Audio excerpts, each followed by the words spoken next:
Aujourd'hui, dans cette 29e vidéo de Professeur Pro VF, nous allons parler de la sélection naturelle.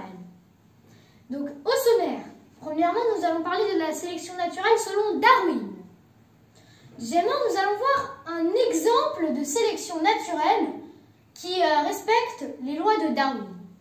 Ensuite, nous allons parler de la sélection naturelle selon Kammerer, qui est pas très connu, mais on va voir dans cette vidéo qui il est et ce qu'il a fait.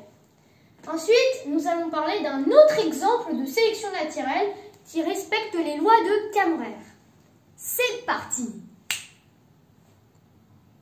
Alors, selon Darwin, donc la sélection naturelle, qu'est-ce que c'est? C'est le fait que certaines espèces qui sont plus avantagées à leur environnement, donc ils arrivent à survivre sur les autres.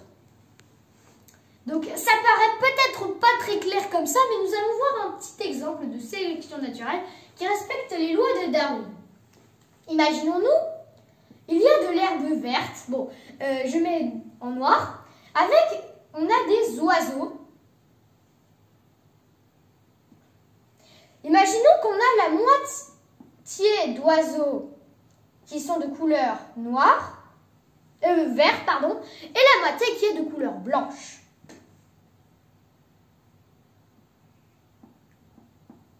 T'imagines ici c'est vert et ici c'est blanc. Donc on a la moitié d'oiseaux verts et la moitié d'oiseaux blancs. Si on regarde leur évolution, on voit qu'ils vont tendance à se reproduire, à mourir, etc. Mais on en arrive toujours à la conclusion qu'il reste toujours une moitié d'oiseaux verts et une moitié d'oiseaux blancs. Et là, un incident arrive, des chats, des prédateurs, ils arrivent pour unique but, manger les oiseaux. Donc ils commencent à bondir et les oiseaux verts, ils sont avantagés dans leur environnement car ils sont de couleur verte. Ils sont camouflés par l'herbe qui est aussi verte. Malheureusement pour les oiseaux blancs, leur couleur blanche leur permet de se distinguer très facilement sur l'herbe qui est verte. Donc les chats auront tendance à manger les oiseaux blancs. Donc les oiseaux blancs vont petit à petit mourir. Les oiseaux verts ont tendance à se reproduire pour quelquefois donner des oiseaux blancs. C'est ce qu'on appelle la règle de la variabilité. Selon Darwin, il y a trois choses dans la sélection naturelle. Il y a l'hérédité, la variabilité et la sélectivité.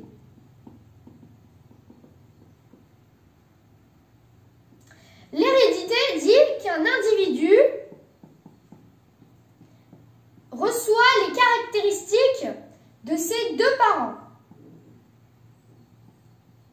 Soit l'un, soit l'autre. Par exemple, il aura la même forme des oreilles que son père, mais la capacité à digérer le lactose, pareil que sa mère.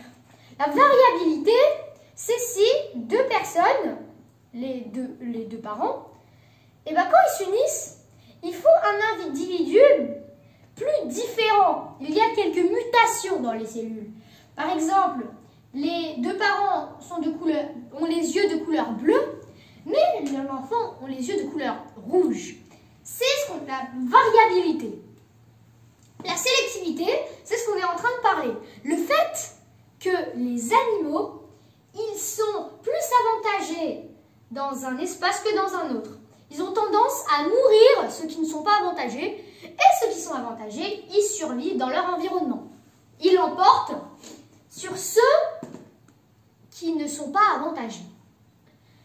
Bon, donc là nous avons une majorité d'oiseaux verts et une minorité d'oiseaux blancs. Soudain, de la neige tombe par terre et l'herbe devient blanche. C'est un événement très tragique pour les oiseaux verts car ils ont tendance à être plus visibles si l'espace est blanc. Heureusement pour les oiseaux blancs, ils sont camouflés par leur couleur. Donc à la fin, les les oiseaux verts n'ont plus tendance à se reproduire et seront mangés plus facilement par les chats, tandis que les oiseaux blancs se reproduisent plus facilement et seront plus nombreux. Et donc, comme on l'a dit sur la variabilité, 2 parents d'oiseaux blancs peuvent donner à des oiseaux verts, mais ils seront très vite mangés. Donc vous avez compris le principe de la sélection naturelle. Donc maintenant, nous allons parler de la sélection naturelle selon Kammerer. Selon l'encyclopédie du savoir relatif et absolu de Bernard Werber, à la page 15, nous avons une note écrite Paul Kammerer. Donc je vais vous expliquer ici ce qu'il a fait par rapport à la sélection naturelle de Darwin. C'était un biologiste autrichien qui a tenté une expérience sur des grenouilles. Il a mis des grenouilles dans l'eau. Normalement, les grenouilles, ils s'accouplent hors de l'eau, ils s'accouplent dans l'air.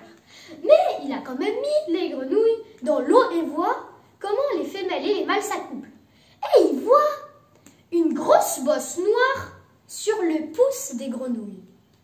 Ça veut dire que certaines espèces arrivent à s'adapter à leur milieu, ce qui était tout contre ce que Darwin avait prédit. Donc, Kammerer a fait l'expérience. Il a juste quelques instants, quelques jours même, avant de présenter ce qu'il a fait aux scientifiques, un incendie éclate dans son laboratoire. Tous les grenouilles périssent sauf un. Le lendemain, Kammerer rapporte sa seule grenouille, son seul crapaud survivant, et les scientifiques qui essayent de percer le mystère trouvent qu'en réalité, c'était de l'encre de Chine et non pas une bosse noire. Sous les huées, Kammerer part dans la nature et se suicide en se tirant une balle dans la bouche. L'écrivain Arthur Koestler, pour son livre L'étreinte du crapaud, a rencontré l'ancien assistant de Kammerer qui est à l'origine du désastre. C'est lui qui a provoqué l'incendie et c'est lui qui a échangé le crapaud mutant avec un autre crapaud plus ordinaire. Nous allons voir maintenant un exemple de sélection naturelle qui respecte les lois de Kammerer. On a 2 aquariums contenant chacun un poisson. Un aquarium d'eau froide, enfin qui contient des poissons d'eau froide, qui est maintenant à 18 degrés, et un aquarium d'eau douce, qui contient des poissons d'eau douce, qui est normalement à 27 degrés environ. On place le poisson d'eau douce dans l'aquarium qui contient le poisson d'eau froide. Donc pour différencier les deux, je mets un poisson qui a une bosse pour l'eau froide, un poisson qui a un triangle pour l'eau douce. On met ce poisson-là dans l'aquarium qui contient le poisson d'eau froide. Donc, alors, et bien là, c'est exactement la même chose. Le poisson, il arrive à survivre dans son environnement, même si la température a chuté de 9 degrés. Si vous ne me croyez pas, cette expérience a été réalisée chez nous et, par miracle, le poisson d'eau douce a survécu. Voilà, cette vidéo est maintenant terminée. J'espère qu'elle vous a plu. N'hésitez pas à vous abonner, à mettre un petit pouce bleu, à partager la vidéo. Et encore, merci pour me soutenir et de vous abonner. Et donc, je vous dis à une prochaine fois.